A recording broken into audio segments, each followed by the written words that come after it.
And the further we look into space, the more we see its unlimited expansiveness.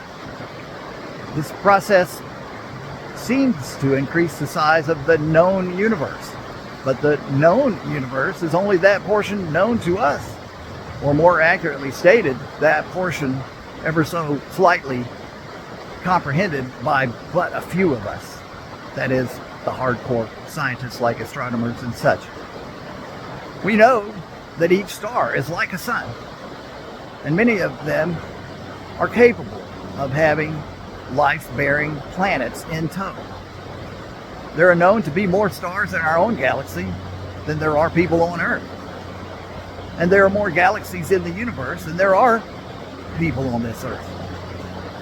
So we could multiply the number of stars by the number of galaxies to get an inkling of the vast number of potential suns in the known universe. And each day, with our increased ability to see more deeply into space, we discover more. Always more.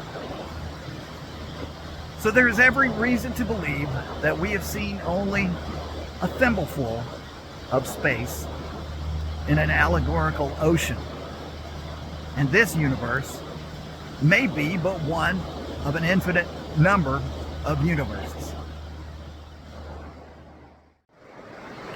Well, likewise, why does time exist? Without time, there can be no change.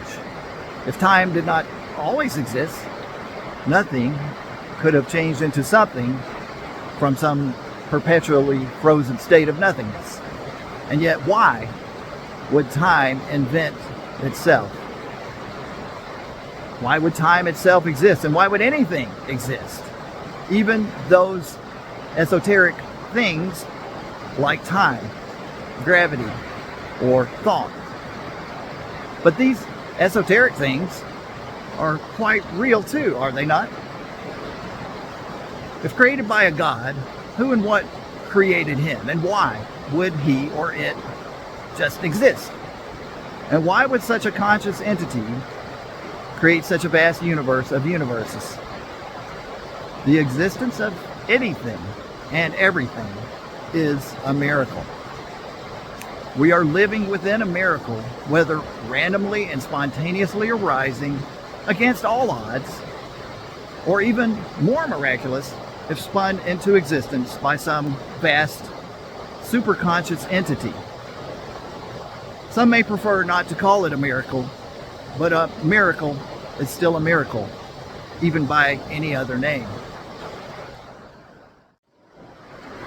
And if God were pure consciousness alone before materiality was invented, how does consciousness manifest the material? And philosophically, we might ask why. On the other hand, if dead materiality existed without cause, and this too is completely illogical, why would it? And how could it? And how could it develop consciousness and awareness of the type we so clearly and dearly know? For dead matter to develop a form of consciousness that is aware of itself, why would it?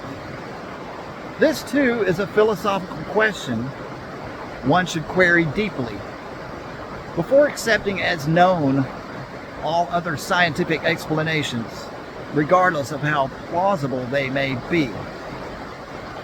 If all has arisen from consciousness, then all form may be but a perceived reality within the vast consciousness of God. All of us, you and I, but figures in a dream. But if life is a dream, it is such a convincing dream that we might as well call this dream reality.